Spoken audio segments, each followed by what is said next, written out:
ভাইয়ার তো স্কুলে কষ্ট হয়, তুমি সামনে বসবে না? কি সমস্যা সামনে? ভালো লাগে না? পিছনে বসতে ভালো লাগে? সামনে ব্যাগ দিয়ে গেছে আম্মু, যাও সামনে বসো, চলো। পড়াশোনা করতে ভালো লাগে?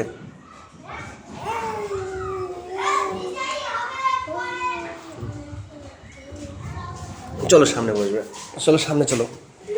না সামনে চলো, তোমার ব্যাগ দিয়ে গেল। চলো এখানে থাকো, আম্মু ব্যাগ দিয়ে গেছে, এখানে এসে বসবে, ঠিক আছে? থাকবে, চলো তাহলে জনগণ করবে, চলো চলো চলো চলো, জাতীয় সঙ্গীত শুরু হবে, চলো চলো।